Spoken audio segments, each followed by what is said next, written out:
இருக்கின்ற தமிழ் பெருமக்களே, அன்புடைய தாய்மார்களே, மதிப்புமிக்க பெரியோர்களே, ஜனநாயகத்தின் விழிகளாக செவிகளாக நான் எந்நாளும் மதிக்கின்ற பத்திரிகையாளர்களே, ஊடகவியலாளர்களே, நடுநிலையாளர்களே, கூற்று உடன்று மேல்வரினும் கூடி எதிர்க்கும் ஆற்றல் அதுவே படை என்ற வள்ளுவன் வாய்மொழிக்கு இலக்கணமாக ஈட்டி பாய்ந்தாலும் இமை கொட்டாது மார்பு காட்டும் கூட்டம்தான் மறுமலர்ச்சி திராவிட முன்னேற்ற கழகத்தின் வீறு கொண்ட இளைஞர் கூட்டம் என்று நான் போற்றி பாராட்டுகின்ற வாலிப வேங்கைகளே, வணக்கம். ஒரு பரபரப்பான நேரத்தில் தமிழகத்தினுடைய ஊடகங்களிலும் செய்தி ஏடுகளிலும் கடந்த 3-4 நாட்களாக இந்த எளியவனை மையப்படுத்தி சர்ச்சைகள், தொலைக்காட்சி ஊடகங்களிலே நடைபெறுகிற விவாதங்கள் நடைபெற்றுக் கொண்டிருக்கிற நேரத்தில் நான் கோவை மாநகரில் மோகன்குமார் தலைமையில் பினாங்கு பிரகடன விளக்க பொதுக்கூட்டத்தில் உரையாற்றுவதற்காக உங்கள் முன்னால் நான் நின்று கொண்டிருக்கின்றேன். நான் மலேசிய நாட்டுக்கு பினாங்குக்கு சென்றேன் 30 ஆண்டுகளுக்கு பிறகு. நான் மலேசியா கோலாலம்பூருக்கு சென்று 30 ஆண்டுகள் ஆயிற்று. நான் பினாங்குக்கு சென்றதில்லை. ஆனால் நாடாளுமன்ற தேர்தலில் நான் விருதுநகர் தொகுதியில் போட்டியிட்டு தோற்றதற்கு பின்னர் 1 மாத காலம் கழித்து பினாங்கிலிருந்து துணை முதலமைச்சர் ராமசாமி அவர்களினுடைய தூதர்களாக சதீஷ் முனியாண்டி அவர்களும் டேவிட் மார்ஷல் அவர்களும் துணை முதல்வர் பேராசிரியர் ராமசாமி அவர்களுடைய கடிதத்தோடு என்னை வந்து சந்தித்தார்கள். நான் வெளிநாடுகளுக்கு செல்வதில்லை என்று முடிவெடுத்திருக்கிறேன். 2008ஆம் ஆண்டு மாவீரர் நாள் உரையாற்றுவதற்கு நான் பிரிட்டனில் லண்டனுக்கு சென்றேன். அதற்கும் விசா கொடுக்க கூடாது என்ற தடை ஸ்ரீலங்கா அரசினுடைய ஹை கமிஷனராக இப்பொழுது லண்டனிலே இருக்கக்கூடிய ஹமீத் சென்னையில் துணை கமிஷனராக இருந்தபோது என்னை பற்றிய ஒரு ஆவணத்தை தயாரித்து அத்தனை நாடுகளின் தூதரகங்களுக்கும் அனுப்பி இவரை உங்கள் நாட்டுக்குள் வரவிடாதீர்கள் என்று ஏற்பாடு செய்திருந்தார். என் அன்பு மகள் கண்ணகி துணைவரோடு சிகாகோவில் இருக்கிறாள். என் பேத்திகள் 2 பேர், ஹனா மேகலை, சாரா மேகலை என்ற 2 பேத்திகள் இருக்கிறார்கள், இரட்டை குழந்தைகள்.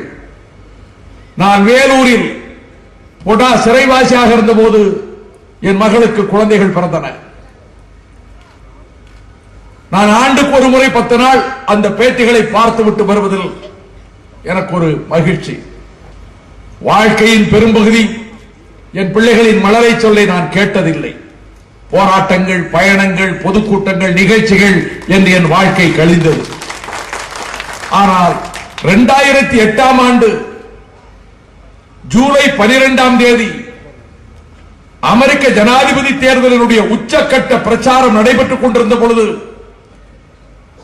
ஜனநாயக கட்சியினுடைய வேட்பாளர் கருப்பர் இனத்தைச் சேர்ந்த பராக் ஒபாமாவை சந்திக்க விரும்பிய நேரத்தில் அவரை சந்திக்க முடியாது, அவர் பேசுகிற கூட்டத்தில் பார்வையாளராக தொலைவில் இருந்து பார்க்கலாம் என்று சொன்னார்கள். நான் அவரை பற்றி சங்கொலியில் எழுதியதை நூலாக்கி இருந்தேன். எனக்கு ஏமாற்றமாக இருந்தது. தேர்தலின் உச்சக்கட்டம், ஒரு நாளைக்கு 4 நகரங்களில் பேசிக் கொண்டிருக்கிறார். எனக்கு சில நண்பர்கள் உதவினார்கள். அமெரிக்க நாட்டிலே இருக்கக்கூடிய ஜனநாயக கட்சியினுடைய செனட் உறுப்பினர்கள் 2 பேருக்கு என் புத்தகத்தை அனுப்பி வைத்தார்கள். அவர்களை பார்த்து படித்துவிட்டு ஒபாமாவினுடைய வரலாற்றை எஸ் வி கேன், ஆம் நம்மால் முடியும் என்ற தலைப்பிலே நான் எழுதியிருந்த புத்தகம். அவர்கள் சந்திப்பதற்கு ஏற்பாடு செய்த போது நான் அவரை போய் சந்தித்தேன். ஜூலை 12ஆம் தேதி புத்தகத்தை கையில் வைத்திருந்தேன். ஒரு மேடையில் பேச போகிறார், 10,000 பேர் காத்திருக்கிறார்கள். அவர் கட்சியின் தலைவர்களும் அவருக்கு நிதி வழங்கிய பிரமுகர்களையும் சந்தித்து நன்றி சொல்ல வருகிறார். ஒரு அரங்கத்துக்குள், சிறிய அரங்கத்துக்குள், அதற்குள் நான் நின்று கொண்டிருக்கிறேன். என் கையிலே இந்த புத்தகம் இருக்கிறது. அப்பொழுது அமெரிக்க நாட்டினுடைய உளவுத்துறை அதிகாரி, மூத்த அதிகாரி ஒருவர் வந்தார். நீங்கள் யார் என்றார். நான் கூறினேன், இந்த புத்தகத்தை எதற்காக வைத்திருக்கிறீர்கள் என்றார். நீங்கள் எதையும் பராக் ஒபாமாவிடம் கொடுக்க கூடாது என்று சொல்லிவிட்டு போனார். அநேகமாக புத்தகத்தை இவர்கள் பறித்துக் கொள்ளுவார்களோ என்று நான் புத்தகத்தை இப்படியே வைத்து நின்று கொண்டே இருந்தேன். ஒரு அறிவித்த நேரத்துக்கு 30 நிமிடங்கள் கழித்து அந்த அரங்கத்தின் பின்புறத்திலே ஒரு வாசல் இருக்கிறது, தெரியாது. அதன் வழியாக உள்ளே நுழைகிற பொழுது, kindly apologize me for the delay, நான் தாமதமாக வந்ததற்கு மன்னித்துக் கொள்ளுங்கள் மை ஃப்ரெண்ட்ஸ் என்று உள்ளே நுழைந்தார் ஒபாமா. நல்ல உயரம், 6 அடி 3 அங்குலம். அவர் வரிசையாக வருகிற பொழுது ஒவ்வொருவரையும் கட்டிப்பிடித்து நன்றி சொல்லிக் கொண்டே வருகிறார். அவருக்கு நிதி கொடுத்தவர்களுக்கு, கட்சி தலைவர்களுக்கு. நான் நிற்கிறேன். அதிகாரி என்னை அவரிடத்திலே பேசக்கூடாது, கைதான் கொடுக்க வேண்டும், புத்தகத்தை கொடுக்க கூடாது என்று இருக்கிறார். என் அருகில் வருகிற பொழுது நான் ஒரு அடி முன்னால் சென்று என் பெயரை சொல்லி, I am coming from India, the country of Mahatma Gandhi சொன்னவுடன் அவர் நின்று விட்டார். இந்தியாவில் எந்த பகுதியிலிருந்து வருகிறீர்கள்? From the southernmost corner, that is called Tamil Nadu, the cradle of ancient civilization. ஒரு புராதனமான நாகரிகத்துக்கு சொந்தமான இடத்திலிருந்து வருகிறேன் என்று கூறிவிட்டு, ரோசா பார்க்ஸ் காலத்திலே இருந்து, ஆபிரகாம் லிங்கன் காலத்திலே இருந்து, மார்ட்டின் லூதர் காலத்திலே இருந்து கருப்பர்கள் எப்படி போராடினார்களோ அவர் வரலாற்றை எல்லாம் வரிசையாக தொகுத்து 2 வரிகளில் சொல்லிவிட்டு, ஒடுக்கப்பட்டவர்களுடைய கனவுகள் நிறைவேற நீங்கள் வெள்ளை மாளிகையினுடைய அரியணையில் அமர்வீர்கள் என்ற நம்பிக்கையோடு வந்திருக்கிறேன். அது ஒடுக்கப்பட்டவர்களுக்கு ஒரு விடுதலை வெளிச்சத்தை திரட்டும் என்று நான் சொன்னேன். இது 2 நிமிடத்தில் இதை சொல்லி முடித்த போது அவரிடம் புத்தகத்தை நீட்டினேன். இதில் ஒரு கையெழுத்து போடுங்கள் என்று. நான் சூட்ல இருந்தேன். அப்பதான் உள்ள அனுமதிப்பாங்க. அங்க டிரெஸ் கோடு இருக்கு. சில இடங்கள்ல அந்த டிரெஸ்ல போனா தான் அனுமதிப்பாங்க. நான் இந்த சால்வையோடு இருக்கக்கூடிய படத்தை அந்த புத்தகத்தினுடைய அட்டையில் வைத்திருந்தேன். உடனே பராக் ஒபாமா கேட்டார், who is this guy? இந்த மனிதன் யார் என்று கேட்டார். that is myself, நான் தான் அப்படின்னு. எனக்கு ஒரு கையெழுத்து போடுங்கள் என்று சொல்லிவிட்டு இந்த பேனாவை எடுத்து கொடுத்தேன். அவர் உடனே சொன்னார், அது கிளாசி பேப்பர், இந்த பேனாவை கையெழுத்து போட முடியாது என்று தன் உதவியாளரை இப்படி அழைத்தார். உடனே ஒரு மார்க்கர் பென் அவர் கொண்டு கொடுத்த உடனே, பராக் ஒபாமா இடதுகை பழக்கமுடையவர், he is a left hander, இடதுகையை எடுத்து புத்தகத்தின் முதல் பக்கத்தில் என்ன எழுதினார் தெரியுமா? நான் என்ன தலைப்பு கொடுத்தேனோ அதையே எழுதினார். Yes we can. கீழே பராக் ஒபாமா, டேட், கையெழுத்து போட்டார். எனக்கு மிக மகிழ்ச்சியாகவும் ஆனந்தமாகவும் இருந்தது.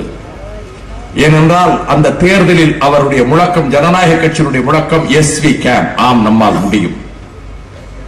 நான் அதற்கு பிறகு சில நாட்களுக்கு பிறகு, ஒரு 5-6 மாதத்துக்கு பிறகு, நான் மதுரையில், சென்னையிலிருந்து மதுரைக்கு விமானத்தில் போய் கொண்டிருந்த போது ஒரு இளைஞர் பக்கத்தில் உட்கார்ந்திருந்தார். அவர் கலிபோர்னியாவிலே ஒரு பொறியாளராக இருக்கிறார். அவர் என்னிடம் பேசிக்கொண்டு விமானம் நின்றவுடன் என்னுடன் ஒரு புகைப்படம் எடுத்துக்கொள்ள விரும்பினார்.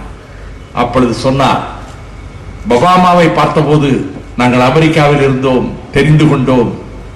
Is a great orator. நீங்களும் ஒரு பெரிய பேச்சாளர், நீங்களும் அவரை போல வருவீர்கள் என்ற போது நான் உடனே சொன்னேன், எஸ் வி கேன் என்று அவர் எழுதினார். ஆம் நம்மால் முடியும் என்று. அவரால் முடிந்தது இதுவரை என்னால் முடியவில்லை என்று நான் சொன்னேன். அந்த அமெரிக்க நாட்டுக்கு 2008 முடிந்த 2009 தேர்தலில் விருதுநகர் தொகுதியிலே தோற்றதற்கு பிறகு நான் அமெரிக்காவுக்கு செல்ல முயன்றேன். வழக்கமாக எளிதாக கிடைக்கும் விசா. நான் பாஸ்போர்ட்டை அனுப்பி வைத்தேன். என் நண்பர் பினி ஜேக்கப் தொலைபேசியில் கான்சல் ஜெனரல் உங்களை சந்திக்க விரும்புகிறார் என்றார். நான் கான்சல் ஜெனரலை போய் பார்த்துவிட்டு ஒபாமாவோடு எடுத்த புகைப்படத்தையும் அந்த புத்தகத்தையும் கொடுத்தேன். தேநீர் வரவழைத்தார். பருகிக் கொண்டிருந்தேன். நான் விசாவுக்கு விண்ணப்பித்திருந்தேன் என்று கூறியவுடன் you are ineligible to get visa என்று சொன்னார். இதுவரை நான் எந்த கூட்டத்திலையும் பேசல விரிவா. உங்களுக்கு விசாவுக்கு உங்களுக்கு அனுமதி கிடையாது, சட்டப்பூர்வமாக உங்களுக்கு கொடுக்க முடியாது என்றார். ஏன் என்று கேட்டேன். நீங்கள் ஒரு தடை செய்யப்பட்ட இயக்கத்தை சேர்ந்தவர், அதனால் கொடுக்க முடியாது என்று சொன்னார்.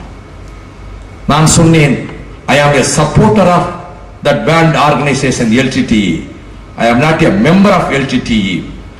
நான் விடுதலை புலிகளின் ஆதரவாளர், நான் அவருடைய உறுப்பினர் அல்ல. நான் எதிர்பார்க்கவே இல்லை. அவர் சொன்னார், எங்களுடைய first secretary is an American lady, அவர் உங்களிடத்திலே இது குறித்த விளக்கங்கள் கேட்பார் என்றார். 2 மணி நேரம் என்னிடம் அந்த சகோதரி நல்ல கண்ணியமான முறையில் உரையாடினார். நான் சொன்னேன், நான் விடுதலை புலிகளை ஆதரிப்பவன் என்றேன். அப்பொழுது அவர்கள் சொன்னார்கள், நீண்ட நேரம் நான் எடுத்துக்கொள்ள முடியாது, 9:58 நான் பேச்சை முடிக்க வேண்டும். வாழ்க்கையில் இது போல திரும்பவும் எனக்கு ஒரு வாய்ப்பு கிடைக்குமா என்று தெரியாது. காரணம், நான் அடிக்கடி பென்னி குயிக்கின் வார்த்தைகளை நினைத்துக் கொள்வது. இந்த புவிக்கு இந்த பூமிக்கு ஒரு முறைதான் வருகிறேன். இந்த பயணம் என்பது எனக்கு ஒரு முறைதான், திரும்ப எனக்கு வாய்க்கப் போவதில்லை. ஆகவே ஒவ்வொரு நாளையும் பயன்படுத்த நினைக்கின்றேன். ஒவ்வொரு மணி நேரத்தையும் நான் பயன்படுத்த நினைக்கின்றேன். இந்த மண்ணுக்காக, தமிழ் மக்களுக்காக, நான் பிறந்த பொன்னாட்டுக்காக, தொன்மை வாய்ந்த வரலாற்று சிறப்புமிக்க தமிழின தலைப்பதற்காக, நொறுங்கி கிடக்கின்ற இதயங்களிலே கண்ணீரை துடைப்பதற்காக, ஈழம் விடுதலை பெறுவதற்காக, தரணியிலே தமிழருக்கு ஒரு தேசம் மலர்வதற்காக என்னால் இயன்ற பணியை செய்துவிட்டு போவேன். எனவே திரும்பி ஒரு வாய்ப்பு எனக்கு கோயம்புத்தூர்ல கிடைக்குமா எனக்கு தெரியாது. அதனால் பேசுகிறேன். அதனால் தலைவர்கள் பேசவில்லை. நான் அவரிடத்தில் கேட்டபோது அவர் சொன்னார், அந்த சகோதரி ஒரு ஃபைல் எடுத்து போட்டார். நீங்கள் விடுதலை புலிகளோடு வன்னிக்காட்டிலே இருந்த புகைப்படங்கள், நீங்கள் விடுதலை புலிகளுடைய சீருடையில் இருக்கிறீர்கள். நான் விடுதலை புலிகளுடைய சீருடையில் காட்டுக்குள் அந்த சீருடையில் தான் போனேன். அது மட்டுமல்ல, நீங்கள் கையில் ஒரு பிஸ்டலை வைத்து எய்ம் பண்ணுகிறீர்கள். பக்கத்தில் பிரபாகரன் அதை பார்த்துக் கொண்டிருக்கிறார். இத்தனையும் 2008 கிளிநொச்சி படைமுகாமை சிங்களவர்கள் இந்திய ராணுவ உதவியோடு, விமானப்படை உதவியோடு தகர்த்த போது, கிளிநொச்சியினுடைய புலிகளினுடைய முகாமை அவர்கள் தகர்த்து கைப்பற்றிய போது, அங்கு கிடைத்த ஆவணங்களை, புகைப்படங்களை, அங்கு கிடைத்த வீடியோ கேசட்டுகளை அவர்கள் ஸ்ரீலங்கா மிலிட்டரி வெப்சைட்ல போட்டாங்க. ஸ்ரீலங்கா மிலிட்டரி வெப்சைட்ல போட்டதை டைம்ஸ் ஆஃப் இந்தியா எடுத்து பெரிய அளவிலே அந்த புகைப்படங்களை போட்டு, வைகோ இன் LTTE அதனுடைய அட்டையா அந்த ஜங்கிள்ஸில் இருக்கிறார் என்று அது பெரிய பரபரப்பான செய்தியாக்கி, தமிழகத்திலே அது தெரிந்த செய்தி தான். அதை டைம்ஸ் நவ் தொலைக்காட்சியிலும் போட்டார்கள், டைம்ஸ் ஆஃப் இந்தியா பத்திரிகையிலும் போட்டார்கள். நான் அதை பெரிதாக எடுத்துக் கொள்ளவில்லை. அதை ஃபைல் செய்து கொடுத்திருக்கிறார் இந்த ஹம்சா.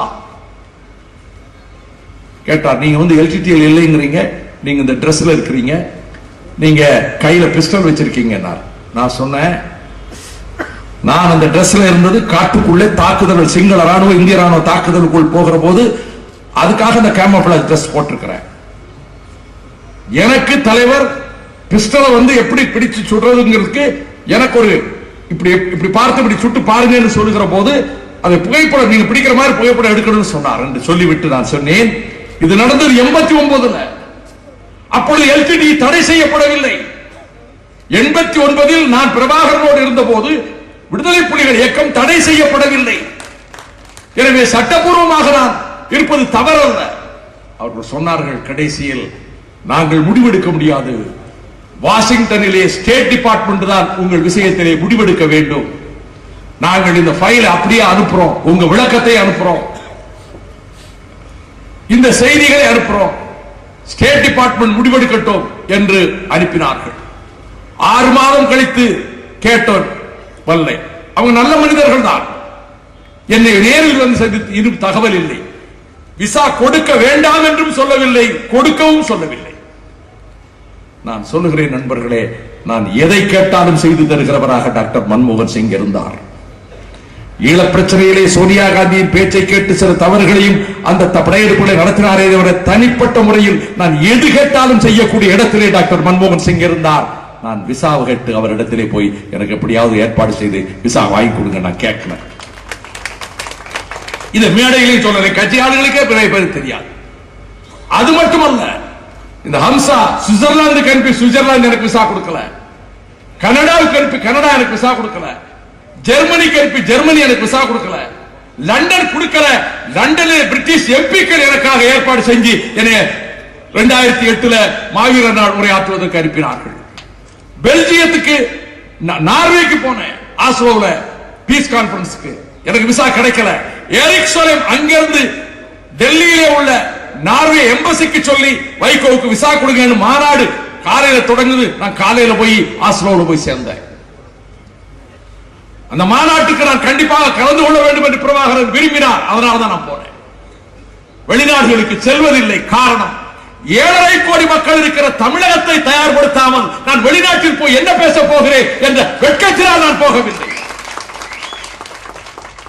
ஆனால் பிரசல்ஸிலே நடைபெற்ற மாநாட்டில் நான் அவசியம் கலந்து கொள்ள வேண்டும் என்று விடுதலை புலிகள் அமைப்பை சேர்ந்தவர்களும் உலகெங்கும் வாழும் ஈழ சகோதரர்களும் விரும்பியதனால் 2011 ஆண்டில் நான் மே மாதம் 30ஆம் தேதி பெல்ஜியத்தின் தலைநகர் பிரசல்ஸுக்கு போனேன்.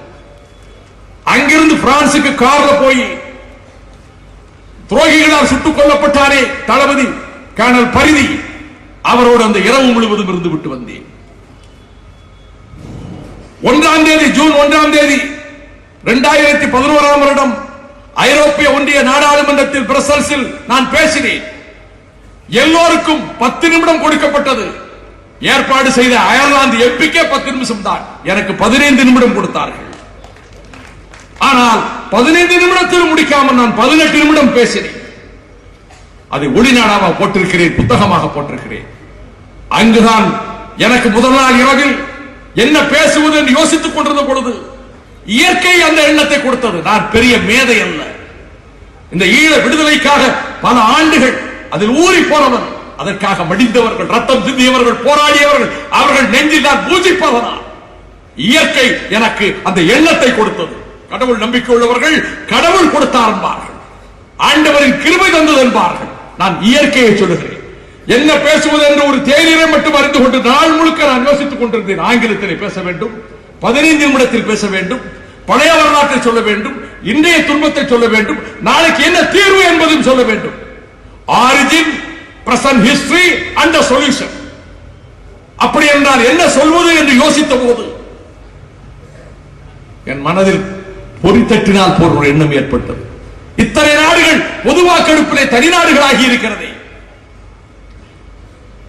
நார்வே, ஸ்வீடன் தனி நாடுகள் வாக்கெடுப்பிலே, பெல்ஜியத்திலிருந்து ஐஸ்லாந்து தனி நாடு வாக்கெடுப்பிலே, பொது வாக்கெடுப்பிலே 11,116 மொத்த மக்கள் ஜனத்தொகையை கொண்ட பராத்தீவு தனி நாடு பொது வாக்கெடுப்பிலே, ஜார்ஜியா தனி நாடு பொது வாக்கெடுப்பிலே, குரோசியா தனி நாடு பொது வாக்கெடுப்பிலே, ஸ்லோவேனியா தனி நாடு பொது வாக்கெடுப்பிலே, மால்டோவா தனி நாடு பொது வாக்கெடுப்பிலே, மாசிடோனியா தனி நாடு பொது வாக்கெடுப்பிலே, கிழக்கு தைமூர் பிரதிநிதி நாடு பொது வாக்கெடுப்பிலே, தெற்கு சூடான் தனி நாடு பொது வாக்கெடுப்பிலே.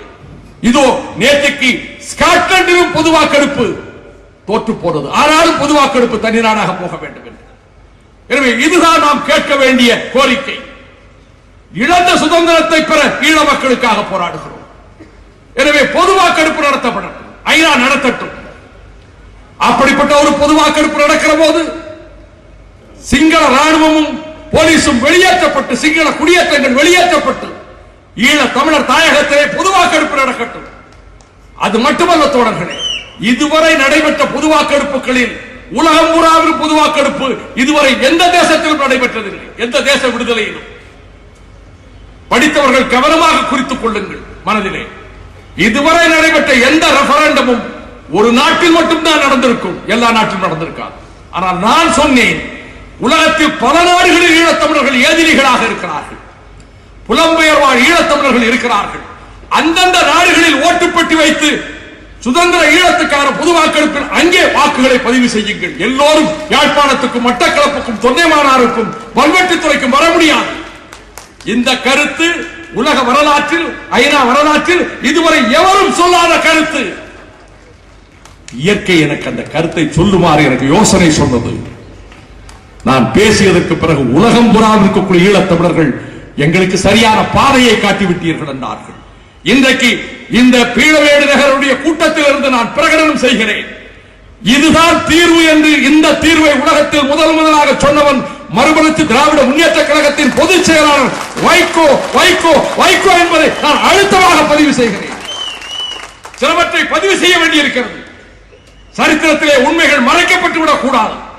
நான் சிலவற்றை நான் கூச்சப்பட்டு என்னை பற்றி நான் பேசிக் கொள்வதில்லை. ஆனால் நான் மடிந்ததற்கு பின்னரும் இவன் என்ன சாதித்தார் என்று கேட்டான், வைகோ என்ன சாதித்தார் என்று கேட்டான்.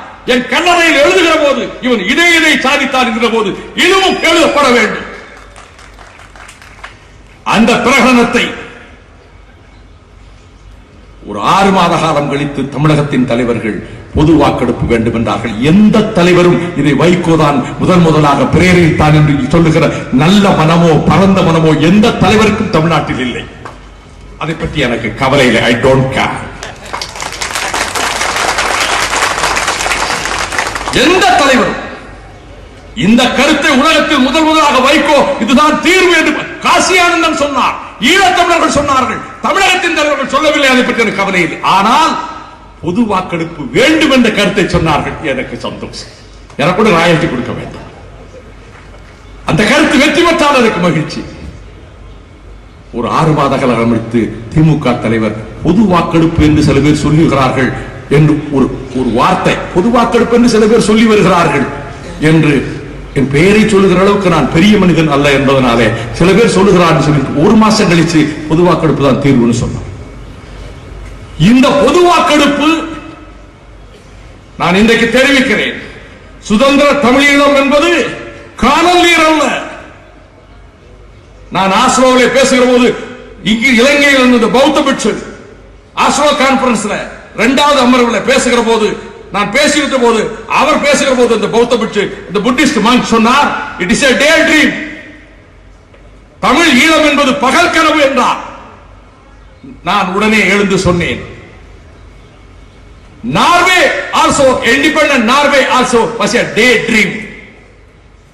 நார்வே சுதந்திர நார்வே ஆகும் என்பது ஒரு பகல் கனவாகத்தான் ஒரு காலத்தில் சொல்லப்பட்டது. But it has become a reality.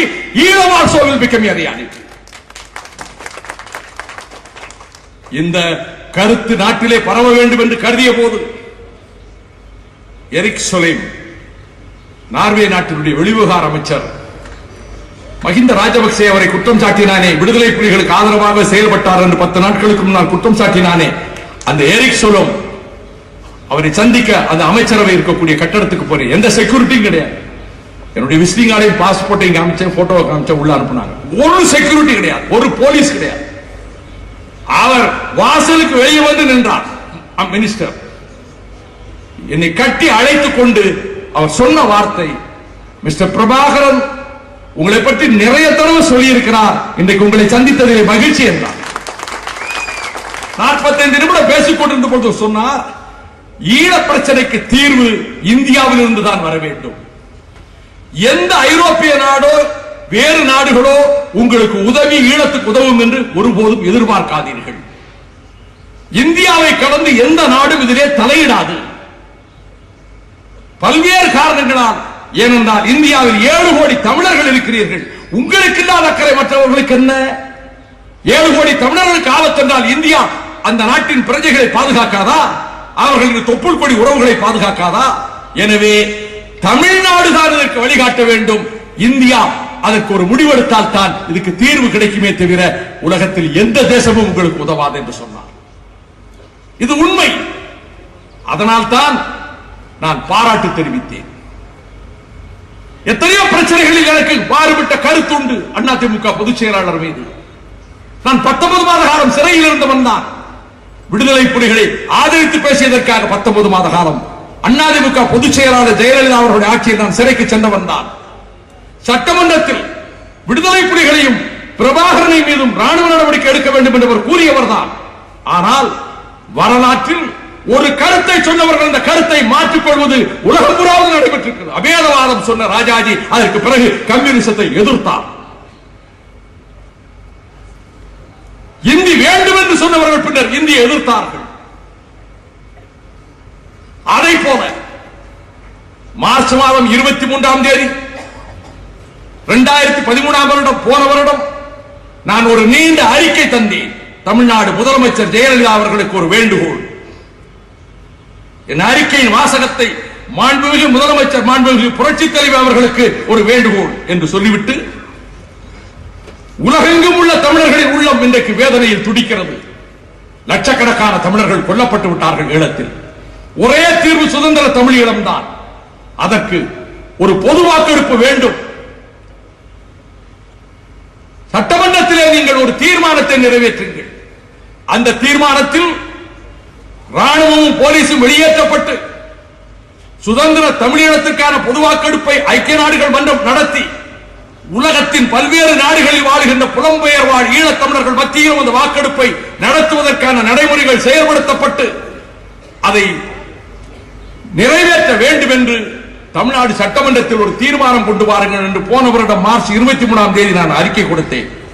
48 மணி நேரம் கழித்து மார்ச் 25ஆம் தேதி சகோதரி ஜெயலலிதா என் வார்த்தைகள் ஒன்று கூட பிசகாமல் அந்த என் அறிக்கையின் 75% வரிகளை பயன்படுத்தி சட்டமன்றத்திலே ஒரு தீர்மானம் நிறைவேற்றினார். அந்த தீர்மானம் நிறைவேற்றப்பட்ட செய்தி வந்த மறு நிமிடம் வரலாறு உங்களுக்கு பொன்மகுடம் சூட்டும் என்று நான் அறிக்கை கொடுத்தேன். நிச்சயம் வரலாறு பொன்மகுடம் சூட்டும். தனிப்பட்ட விருப்பம் இருப்பதற்கு கிடையாது. 7.5 கோடி மக்கள் சார்பில் ஒரு மனதாக ஒரு தீர்மானம் நிறைவேற்றப்பட்டிருக்கிறது என்பது வட்டக்கோட்டை தீர்மானத்தை போல நமக்கு ஒரு பெரும் பலத்தை தேடி கொடுக்கிறது. அதனால் பெருமை ஜெயலலிதாவுக்கு வருமே, அதனால் அவருக்கு புகழ் வருமே, அதனால் அவருக்கு செல்வாக்கு வருமே, அதனால் ஓட்டுகள் கிடைக்குமே, அதனால் அவர்கள் ஜெயிப்பார்களே. நாம் ஜெயிக்க முடியாதே, அதை பற்றி கவலை இல்லை. ஒரு லட்சியத்துக்காக பாடுபடுகிறவன் லட்சியம் வெற்றி பெற வேண்டும் என்றுதான் போராட வேண்டும்.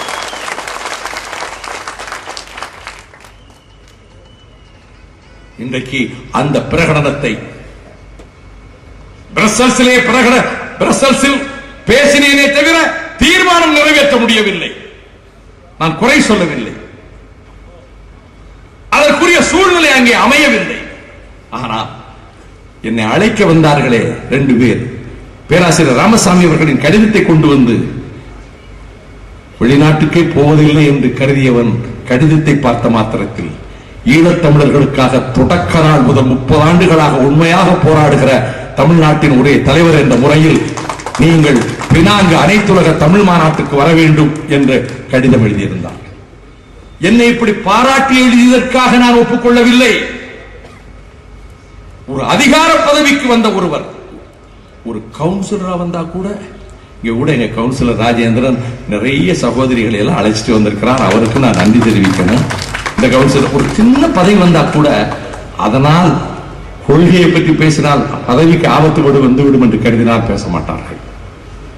ஆனால் பினாங்கினுடைய துணை முதல்வர் பேராசிரியர் ராமசாமி, இந்த கொங்கு சீமையினுடைய செல்ல பிள்ளை, 3 தலைமுறைகளுக்கு முன்னால் போன குடும்பத்தை சேர்ந்தவர்.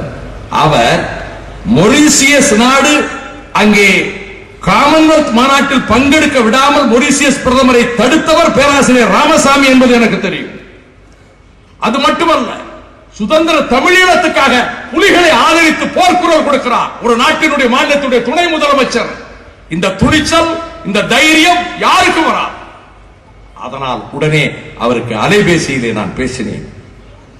ஐயா, உங்கள் அழைப்பை கண்டேன், மிக்க மகிழ்ச்சி, அவசியம் வருகிறேன், நீங்கள் தமிழர்களுக்காக போராடுகிற நம்பிக்கை உள்ள ஒரு தலைவர், பிராங்கு துணை முதல்வர் என்ற முறையிலே அவர் விடுதலை புலிகளினுடைய அரசியல் ஆலோசனை குழுவின் உறுப்பினராக இருந்தவர். அமெரிக்க பல்கலைக்கழகத்திலும் கனடா பல்கலைக்கழகத்திலும் படித்து முனைவர் பெற்றவர். நியூசிலாந்து நாட்டிலே 2 ஆண்டுகள் இருந்தவர்.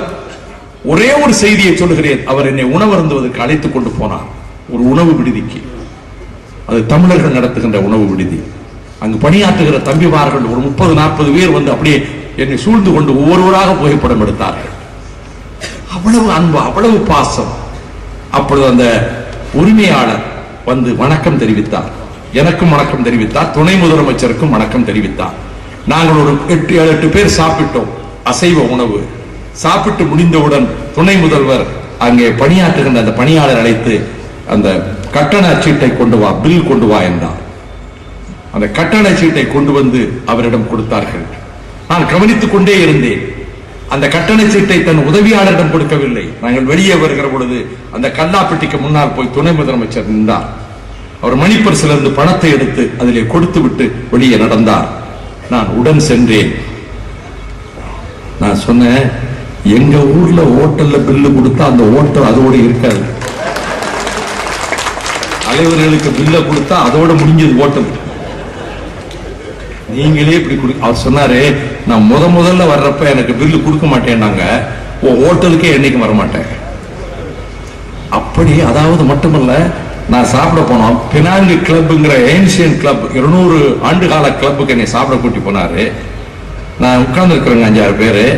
உடனே சொல்றாரு கூட வந்த செயலாளர்கிட்ட, இந்த கார் ஓட்டுநரையும் பாதுகாப்புக்கு வந்த அந்த காவலரையும் அந்த டேபிள்ல உட்கார வைங்கன்னு சொன்னார். மனித அபிமானமும் மனித நேயமும் உள்ள ஒரு மா மனிதன் என்று நான் நினைத்தேன்.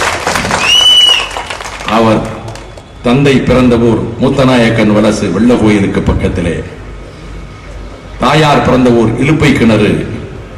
அவர்கள் கொள்ளுப்பாட்டனார் புலிகளையே கட்டுப்படுத்தி அடக்கி இருக்கிறார். ஒரு முறை புலி அடித்து செத்து விட்டதனால கல்வெட்டு இருக்கிறது.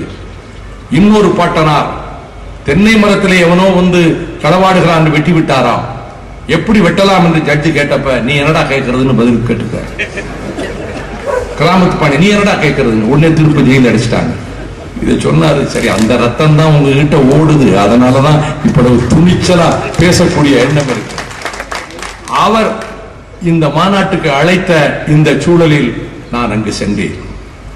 நான் புறப்பட்டுக் கொண்டிருக்கிறேன். ஆர்டி மாரியப்பன் தொலைபேசியில் சொல்கிறார், 2 ஆண்டுகளுக்கு முன் போராடினோமே, அமராவதிக்கு வருகிற தண்ணீரை தடுப்பதற்கு கேரள அரசு பாம்பாற்றிலே குறுக்கே அணை கட்ட முயல்கிறது. 85 லட்சம் மக்களுக்கு குடிநீர் கிடைக்காது. 60,000 ஏக்கர் பாசனத்தை இழக்கும். நாம் போராடினோமே, பின்வாங்கினார்களே. இப்பொழுது மீண்டும் அணை கட்டுவதற்கு வேலை ஆரம்பித்து விட்டார்கள். உடனடியாக தடுக்க வேண்டும் என்றார். நான் சொன்னேன், 12ஆம் தேதி நான் மலேசியாவிலிருந்து திரும்பி விடுவேன். 15ஆம் தேதி நாம் போராட்டம் நடத்துவோம் என்று. 15ஆம் தேதி மக்களை சந்திக்கின்ற பிரச்சார பயணத்தை நடத்தும். அமராவதியிலே இருந்து சின்னதாராபுரம் வரையிலே